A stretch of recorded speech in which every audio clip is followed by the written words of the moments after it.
Shaquille O'Neal, the NBA legend known as much for his towering presence as for his charismatic personality, often finds himself the center of attention. On a bright Saturday morning, Shaq decided to do something ordinary: shop for groceries. Unbeknownst to him, this mundane activity would take a dramatic turn, leading to a moment that left everyone in the store stunned. Before we start, smash the like and subscribe buttons for more updates. As Shaq strolled down the aisles of the local grocery store, he towered over the shelves, pushing a cart filled with everyday items. Wearing a simple t-shirt and athletic shorts, he was approachable and unassuming, though his immense stature inevitably turned heads. People whispered excitedly, pointing him out. Some shyly approached him for photos, and Shaq, as always, obliged with a warm smile and good humor. Amid the cheerful interactions, a woman caught sight of him. She was middle-aged, with an air of entitlement and disdain etched across her face. Dressed impeccably, she carried herself with a haughty demeanor, her eyes narrowing as they fixed on Shaq. Her gaze betrayed a simmering resentment that felt out of place in the bustling, cheerful atmosphere of the store. As Shaq paused in the produce section, examining a bunch of bananas, the woman approached him. Her voice, loud and cutting, sliced through the hum of the store. "Why don't you just go back to Africa?" she sneered, her words dripping with malice. The statement was as jarring as it was shocking, drawing immediate attention from nearby shoppers. The store fell silent. Conversations halted and all eyes turned toward Shaq and the woman. Her words hung in the air like a dark cloud, heavy with the weight of centuries-old prejudice. The atmosphere shifted, charged with tension and disbelief. People looked at Shaq, their faces a mixture of concern and curiosity, wondering how he would respond. Shaq, however, did not react immediately. Instead, he straightened up, his towering frame seeming even larger in the face of the woman's hostility. His expression remained calm, his eyes locking onto hers with an intensity that made her falter for a moment. The silence stretched, the crowd holding its collective breath. Then, with a voice as steady as a mountain and as warm as a summer breeze, Shaq spoke. "Ma'am," he began, his tone gentle yet firm, "I am from here, just like you. But if you want to talk about Africa, let's talk about the incredible history and contributions of that continent. Let's talk about the rich cultures, the resilience, the innovation." His words carried a depth that commanded attention. Shaq wasn't just addressing the woman, he was speaking to everyone within earshot. His voice resonated through the store, each sentence deliberate and powerful. He spoke of Africa's ancient civilizations, its art, its music, and its role in shaping the modern world. He highlighted the achievements of Black individuals across history, from inventors to leaders to artists, weaving a narrative of pride and strength. The woman's face turned red, her bravado wilting under the weight of Shaq's words. She tried to interrupt, but Shaq raised a hand, his gesture calm yet authoritative. "No, ma'am," he said, his voice firm now. "You've had your say. It's my turn to speak." He continued, sharing personal anecdotes about his own experiences as a Black man in America, the challenges he'd faced, and the lessons he'd learned. He spoke of unity, emphasizing the importance of understanding and respecting one another. His words were not just a response to her insult, but a call to action, a plea for empathy and change. The crowd around them grew, people abandoning their shopping carts to listen. Some nodded in agreement, others wiped away tears. Shaq's words were not rehearsed. They came from the heart, raw and authentic. He wasn't just defending himself, he was standing up for every person who had ever been judged or marginalized because of their race. As Shaq finished speaking, the store erupted into applause. The sound was deafening, a collective outpouring of support and admiration. The woman, flustered and overwhelmed, muttered something unintelligible before turning on her heel and walking away. The crowd parted to let her pass, their faces a mix of disapproval and pity. Shaq, however, did not dwell on her departure. Instead, he turned back to the crowd, his demeanor as warm and approachable as ever. He smiled, thanking everyone for listening and encouraging them to carry the message forward. "We're all in this together," he said, his voice full of conviction. "Let's be better for each other." In the hours and days that followed, the story of what happened in that grocery store spread like wildfire. Social media lit up with accounts from witnesses, their posts praising Shaq for his grace and eloquence.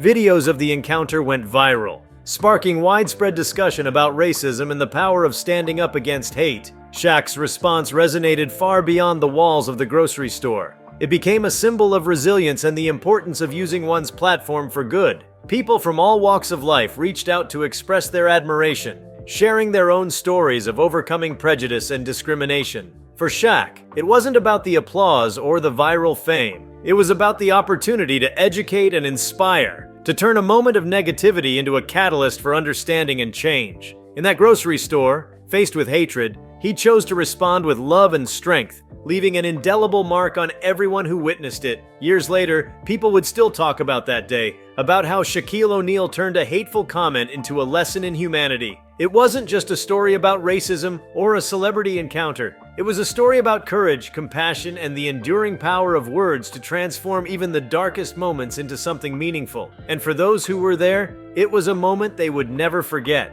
As the incident at the grocery store continued to ripple through the community, its impact expanded in ways no one could have predicted. Shaquille O'Neal's measured and heartfelt response became more than just a singular act of grace. It became the catalyst for a much larger conversation about racism, unity, and the power of individual action. In the immediate aftermath, the store manager approached Shaq to thank him personally. The manager, a middle-aged man with kind eyes, admitted he had never witnessed anything like what had just transpired. "You could have reacted with anger," he said, his voice tinged with emotion. "But instead, you taught all of us something profound. Thank you for that." Shaq shook the man's hand firmly, his trademark smile lighting up his face. "It's not about me," he replied. "It's about all of us learning to do better. We're in this together." As news outlets picked up the story, reporters flooded the grocery store, hoping to capture first-hand accounts of what had transpired. Witnesses were eager to share their experiences. One woman who had been shopping with her young son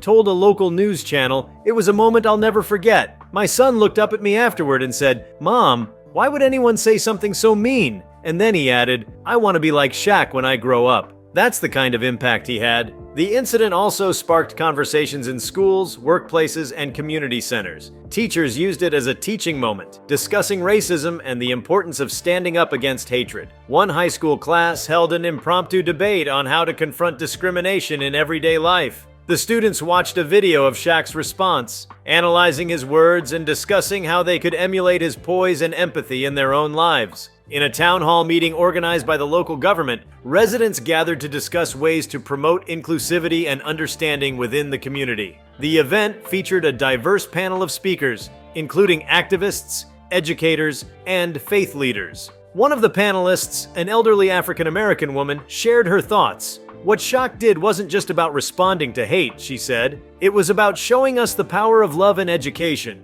It's a reminder that we all have a role to play in making this world a better place." Meanwhile, Shaq himself remained humble about the incident. He didn't seek to capitalize on the attention or frame himself as a hero. When approached for interviews, he deflected praise and redirected the focus to the broader issues at hand. "This isn't just my story," he told one journalist. "It's a story about all of us and how we choose to treat each other." Despite his humility, the incident brought renewed attention to Shaq's philanthropic work. For years, he had quietly supported numerous charitable causes, particularly those aimed at uplifting underserved communities. Now, more people began to take notice of his efforts. Donations poured into organizations he supported, from youth mentorship programs to scholarships for minority students. The woman at the center of the controversy, however, remained largely out of the public eye. While she faced significant backlash, some voices called for understanding and dialogue rather than outright condemnation. A local pastor during a Sunday sermon urged his congregation to pray for her. "We don't know what's in her heart," he said, "but we do know that everyone is capable of change. Let's hope that this moment serves as a turning point for her as well."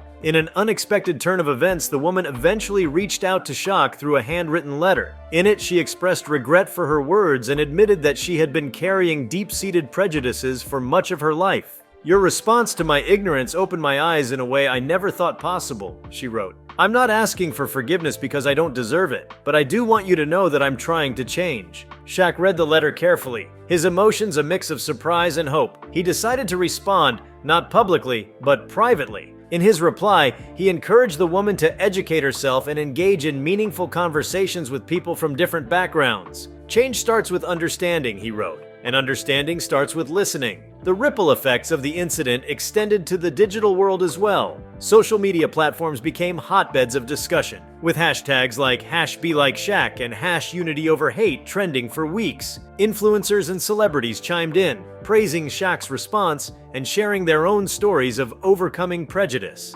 Some even pledged to take tangible steps toward fostering inclusivity, such as funding diversity initiatives or hosting cultural awareness events. One particularly moving social media post came from a young man named Malik, who had grown up idolizing Shaq. In his post, Malik shared how he had faced racism throughout his life and often felt powerless to confront it. "Seeing Shaq handle that situation with such grace gave me hope," he wrote. "It reminded me that strength isn't just about physical power, it's about the power of your words and your actions." The story also inspired art in various forms. A local muralist painted a massive tribute to Shaq on the side of a community center, depicting him standing tall with the words "Choose Love" emblazoned above him. Poets wrote verses inspired by his response, and musicians composed songs celebrating the triumph of compassion over hatred. The incident became a cultural moment, a touchstone for resilience and unity. In the months that followed, the grocery store where the incident took place underwent a transformation. The management team decided to create a community outreach program aimed at fostering inclusivity and education.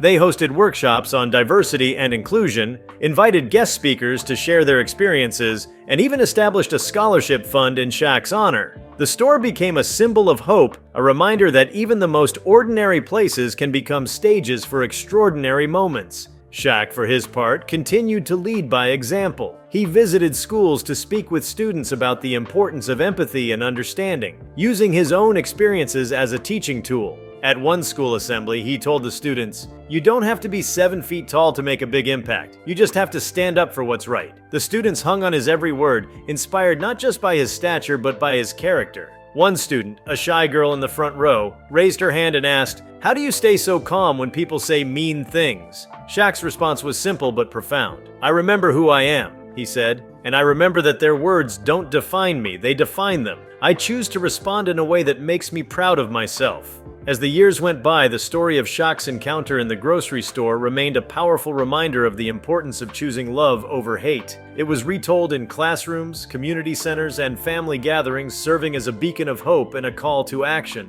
For Shaq, it was just another moment in his journey of using his platform to uplift and inspire. But for everyone else, it was a lesson that would echo for generations. The reverberations of Shaquille O'Neal's act of grace in the grocery store didn't merely stop with social media trends, community dialogues, or even his own subsequent outreach efforts. Instead, the incident catalyzed a cultural shift that extended far beyond the immediate circle of those who witnessed it firsthand. Across the country, the narrative of Shaq's response began sparking conversations in unexpected places. In corporate boardrooms, executives started examining the way their companies addressed diversity and inclusion. CEOs shared the story of the grocery store incident in staff meetings, using it as a case study to illustrate how powerful a calm, informed response to prejudice could be. Training sessions incorporated role-playing scenarios inspired by Shaq's words, asking employees how they would react if faced with a similar situation, whether as a bystander, victim, or even the perpetrator. At a national leadership summit, a prominent businesswoman shared her thoughts about the incident during her keynote speech. What Shaquille O'Neal demonstrated that day wasn't just moral strength, it was leadership in its purest form. He took a volatile moment and turned it into an opportunity for education, unity, and healing. That's the kind of leadership we should all aspire to bring into our own organizations. But it wasn't just corporate America taking notice. The story reached educators, activists, and policymakers who saw in Shaq's actions a teachable moment with profound implications. Universities began incorporating the incident into their curriculums on social justice and communication, exploring how words and tone could disarm hostility and open pathways for dialogue. Graduate students wrote papers analyzing the psychological and sociological aspects of Shaq's response, delving into how his calm demeanor and authoritative tone diffused a situation that could have easily escalated into chaos. At the same time, grassroots movements began using Shaq's story as a rallying cry for broader initiatives. In one Midwest town, a group of community organizers created a program called Response with Grace, designed to teach people how to handle moments of conflict and prejudice constructively. The program emphasized the importance of empathy, historical knowledge, and emotional control. Its founders cited Shaq's response as their inspiration, highlighting how his example showed the power of turning confrontation into education. Meanwhile, in sports, Shaq's fellow athletes began reflecting on how they could leverage their own platforms to create meaningful change. Professional teams across the NBA, NFL, and MLB started hosting events under banners like Unity in Action or Athletes for Understanding, where players shared personal stories of overcoming discrimination and invited fans to participate in workshops about cultural awareness. Shaq himself was often invited to speak at these events, his words carrying even more weight after the viral grocery store incident. Children too felt the ripple effects of Shaq's actions. Across the nation, parents sat down with their kids to talk about what had happened and what it meant. For many families, the incident became a gateway to discussing racism and kindness in a way that felt accessible yet impactful. Children who idolized Shaq for his athletic prowess now began to admire him even more for his character. Teachers reported seeing essays and art projects inspired by Shaq's response, with kids drawing pictures of him standing tall and speaking words of wisdom. One child, a 10-year-old named Jamie, wrote a letter to Shaq that was later shared online by her parents. In her neat, slanted handwriting, Jamie wrote, "Dear Mr. Shaq, I saw what you did in the grocery store, and I want to be like you when I grow up. My teacher says we should use our voices to make the world better, and you showed me how to do that. Thank you for being a hero." In response to letters like Jamie's, Shaq took time to visit more schools and youth organizations. During one such visit, he sat down with a group of children in a gymnasium, his immense frame almost comical as he perched on a tiny chair meant for second graders. The kids peppered him with questions. How did he stay so calm? Was he ever afraid? How could they be brave like him? Shaq listened attentively to each question, his responses tailored to their youthful perspectives. "Being brave doesn't mean you're not scared," he told them. "It means you do the right thing, even when it's hard. And the right thing is always treating people with kindness, even when they don't treat you the same." One particularly poignant moment came when a young boy raised his hand and asked, "What if someone says something mean to me and I don't know what to say back?" Shaq smiled gently and replied, "You don't always have to have the perfect words right away. Sometimes, just walking away with your head held high is the most powerful thing you can do." Outside the realm of human interaction, the incident sparked creative endeavors across various art forms.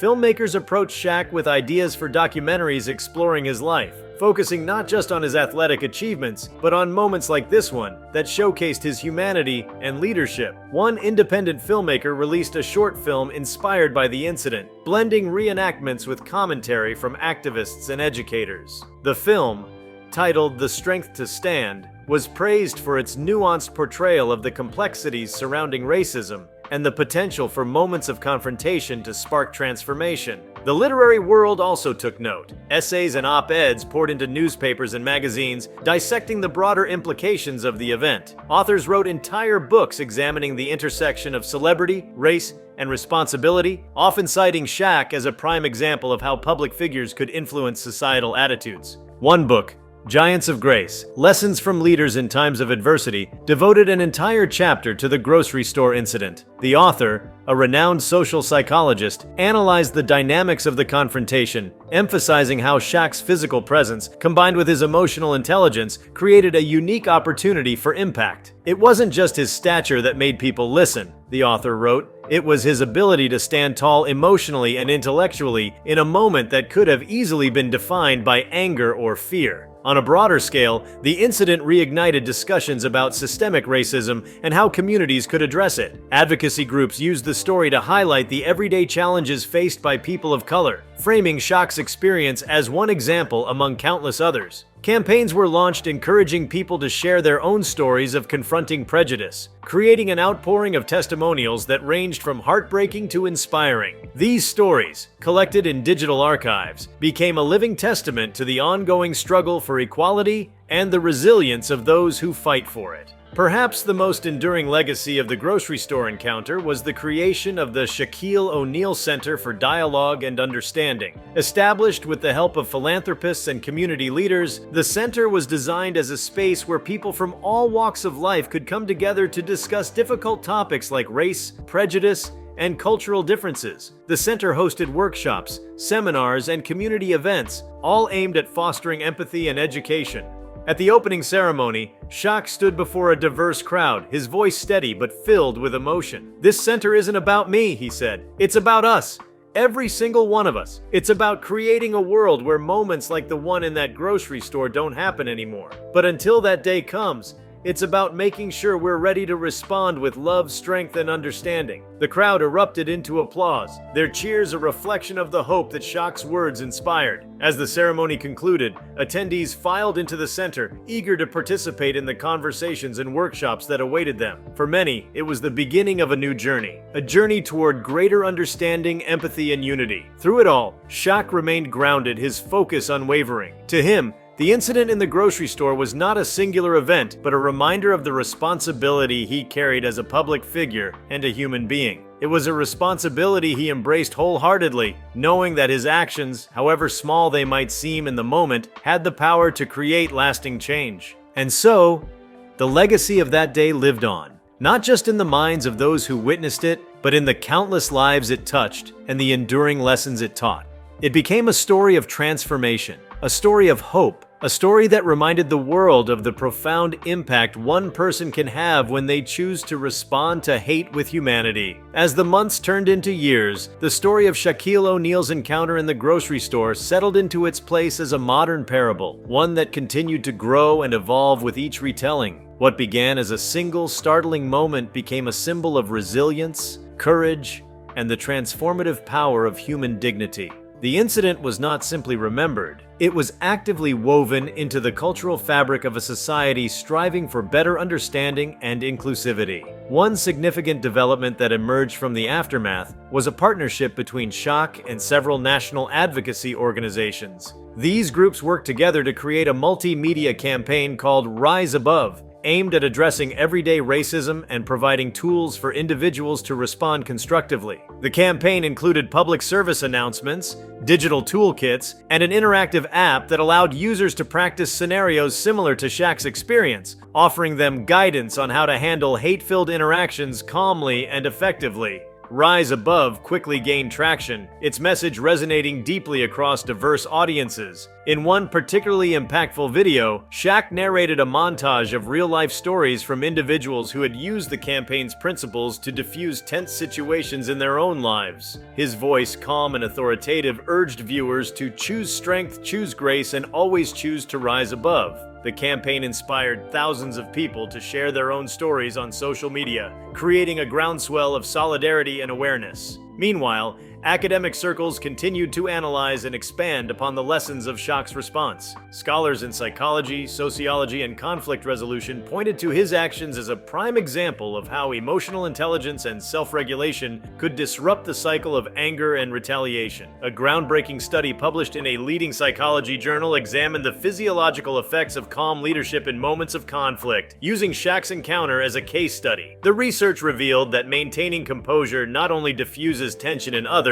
but also reduces stress hormones in the individual responding to the aggression, fostering a sense of control and clarity. Shaq's ability to inspire change also extended into unexpected arenas, such as the justice system. Judges and mediators began citing his response as a model for restorative justice, which focuses on reconciliation and understanding rather than punishment. In one courtroom, a judge overseeing a hate crime case required the defendant to watch footage of Shaq's encounter and participate in a dialogue circle aimed at fostering empathy. The defendant, a young man who had grown up with deeply ingrained prejudices, later admitted that the experience had shifted his perspective. "I saw a man who could have crushed his aggressor but chose to lift everyone up instead," he said. "That's strength I never understood before." In the arts, Shaq's story continued to inspire creativity and reflection. A playwright in Chicago wrote a critically acclaimed one-act play exploring the grocery store incident, using it as a microcosm of broader societal tensions. The production featured a diverse cast and invited audiences to engage in post-show discussions about race, power, and compassion. Attendees often left the theater visibly moved, their conversations spilling onto the streets as they grappled with the complexities of what they had just witnessed. Perhaps most heartwarming was the way children continued to embrace the story. Across schools, youth centers, and sports teams, Shaq's response became a touchstone for teaching resilience and kindness. Coaches used it to instill sportsmanship, reminding their players that true strength was not about domination, but about respect and understanding. In one elementary school, a group of students created a mural depicting Shaq in the grocery store, standing tall amidst a swirl of colors symbolizing unity. The mural's caption read,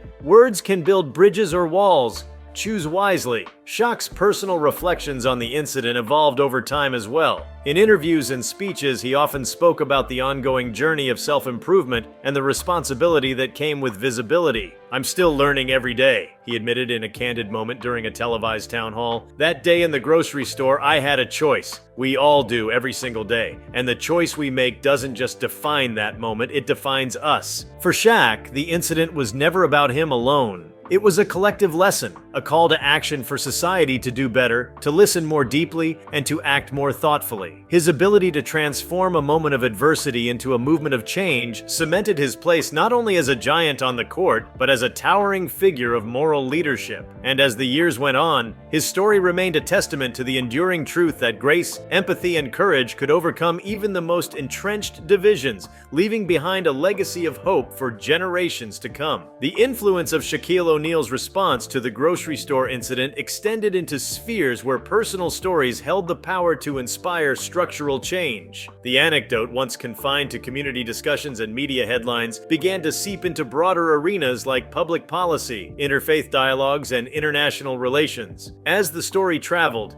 it became a universal example of handling prejudice with dignity and forging understanding across divides. In the realm of public policy, lawmakers and activists drew upon Shaq's experience to highlight the importance of anti-racism training and education at all levels. One state senator introduced a bill proposing mandatory diversity education programs in public schools, citing the grocery store incident as an example of why fostering empathy and understanding early in life was crucial. "It's not just about teaching kids what's wrong," she explained during a committee hearing. "It's about equipping them with the tools to respond to hate with wisdom and kindness, just as Shaquille O'Neal did." The proposed legislation gained bipartisan support, with several lawmakers sharing personal stories of witnessing or experiencing prejudice and wishing they had been better prepared to address it. By the time the bill passed into law, it was being hailed as a groundbreaking step toward creating more inclusive communities. Shaq's response also became a key talking point in interfaith dialogues, where leaders of various religious and spiritual traditions sought common ground in addressing social challenges. At a global interfaith conference held in Atlanta, a Muslim cleric, a Jewish rabbi, and a Christian minister jointly referenced the incident in their panel discussion on unity. They praised Shaq for embodying the virtues that all their faiths upheld: patience, humility, and the courage to confront hatred without perpetuating it. Shaq's response transcends religion, culture, and nationality. The rabbi remarked, "It's a reminder that no matter where we come from or what we believe, we all have the capacity to choose love over hate." The audience, composed of people from over 40 countries, gave a standing ovation, affirming the universal resonance of the message. Internationally, the story of Shaq's grace under pressure found relevance in discussions about racial and cultural reconciliation. A human rights organization based in South Africa included the incident in its annual report on global examples of leadership in combating discrimination. In a statement, the organization's director noted, "What Shaquille O'Neal demonstrated is that effective resistance to bigotry doesn't always require grand gestures. Sometimes, it's the quiet, unyielding strength of one person that can inspire millions." If you liked this video, please give it a like and subscribe to our channel. Also, leave your comments below and tell us, what are your thoughts on how Shaq might respond to the racist remark? We want to hear from you. Thank you for watching and see you next time.